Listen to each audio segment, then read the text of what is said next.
This is one of the most misinterpreted and misunderstood concepts in all the marketing is what is value. Okay.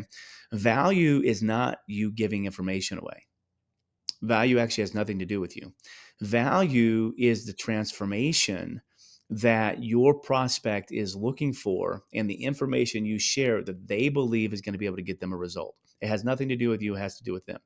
So if you understand that value is all about the perception of your prospect, now your story takes on an entirely different meaning, right? So in my story, I have an entire book called I Am Enough where I write my entire story. I didn't share with you all of that because it's not needed, because it wouldn't be valuable to you, right? It would take up too much time. What was valuable to you was I knew that I was going to come talk about generosity, and I knew I was going to talk about the give method. So the part about me being a pastor and me being divorced and me having some struggle at the beginning, even though I didn't get all into it, that was the back of the magnet that I knew would repel the audience that I don't want to listen to me, but would attract the audience that I do want to listen to me. Okay.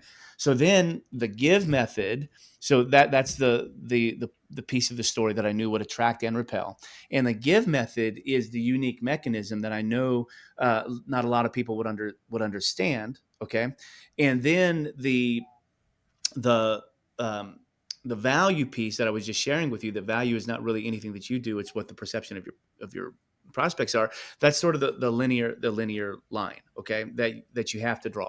So anytime you're sharing your story, whether it be your origin story, your struggle, your tragedy, whatever. Be authentic, not necessarily vulnerable. Be vulnerable enough where people can trust you, but don't be so vulnerable enough where now they feel like they have to help you, because if they feel like they have to help you, they're never going to pay. They're never going to pay you. But if they feel like your life is perfect, they're never going to pay you either, because they don't want to pay somebody whose life is perfect. Okay, so there's a balance between those two that you have to learn, and you only learn that by sharing your story time and time again. I would tell you that if you can't share your story in 90 seconds or less, it's too long. Okay, if you I got a like that. 45-minute keynote speech, okay, then 10% can be your story, so 4.5 minutes. But most people don't have that long. Okay, so you got to be able to share it just a little bit. So let me answer the question that you asked. So that's the background. The question that you asked is, there have been all kinds of highs and lows, right? And what you learn is that sometimes what your low is your prospect's high. Okay, and there's a rule that I use in coaching that I teach all my clients, is that in order to be a successful coach, you have to have a life that your prospects would trade you for. So if you're not living a life that they want, they're not going to hire you and pay you. Okay, so when I first started and I was broke as a joke, and I made the grand total of $14,600 the year after my divorce. Okay, I was about as low gets.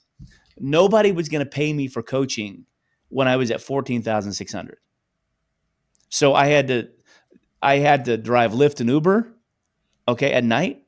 I had to learn a skill of funnel building that I knew was transferable, that at the end of the day, I could just build some funnels if I had to.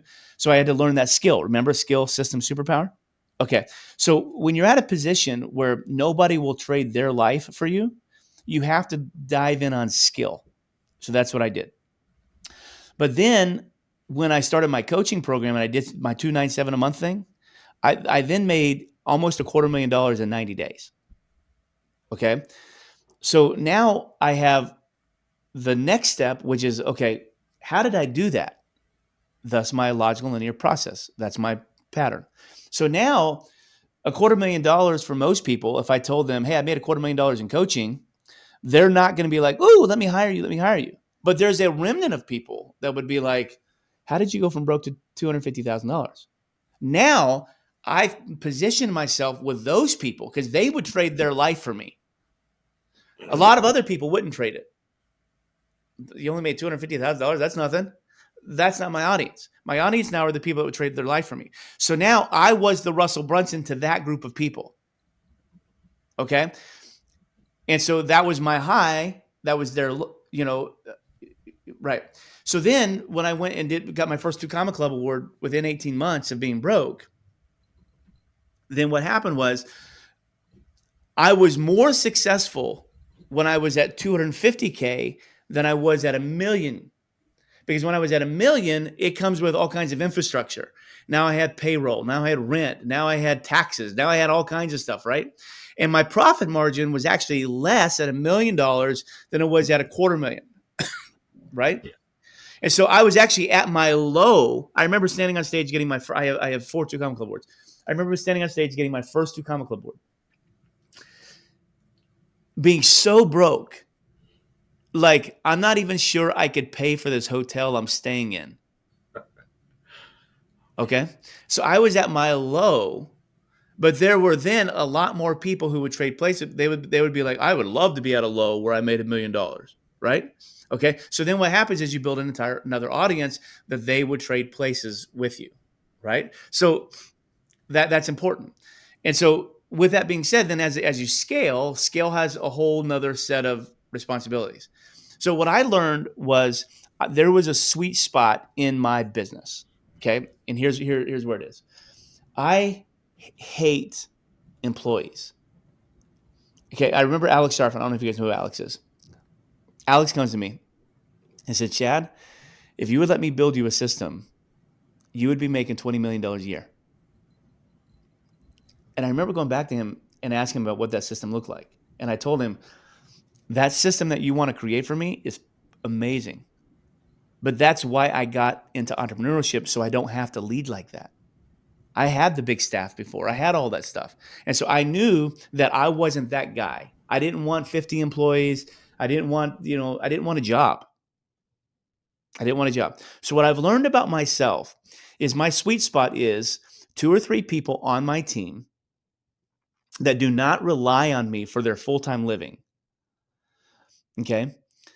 That can help me, that love me, that have my back, that I can trust, and that I can rely on. 2 or 3 people. That when I go through a dip, and we all have them, I have infrastructure, I have people in my ecosystem that I can turn to and I can rely on, and now loneliness is not there any longer. Okay? But that means doing revenue between 500,000 and 1.5 million. That's the range. Because once you get past that 1.5 million, you need a whole nother set of infrastructure. But I've learned that my sweet spot is between $500,000 a year and 1.5 million a year. That's my sweet spot. Okay. So as long as I stay in my sweet spot and I know what my zone of genius is, then the highs aren't all that high and the lows aren't all that low. But I have people with me to celebrate when I hit a high, and I have people with me to keep me from killing myself when I'm low. And that's super, super important. It's not difficult to build a $500,000 a year business. It's not even difficult to build a $1.5 million business. Okay. What's difficult is being able to sustain it in the long term. And so that's just sort of where I'm at. I just learned where my sweet spot was. $500,000 to 1.5. I built a business. I built structure. I've built things for me to live in that particular world. I'm never going to get a $10 million a year award because I don't want one, because I don't want the headache that comes with it. I'm super smart enough to build a business like that, but I don't want one. And so every once in a while, when I want something a little bit bigger than me, I'll go help some large companies. So recently, I was helping a company called Elite CEOs. I took over all their coaching and redesigned their entire coaching program.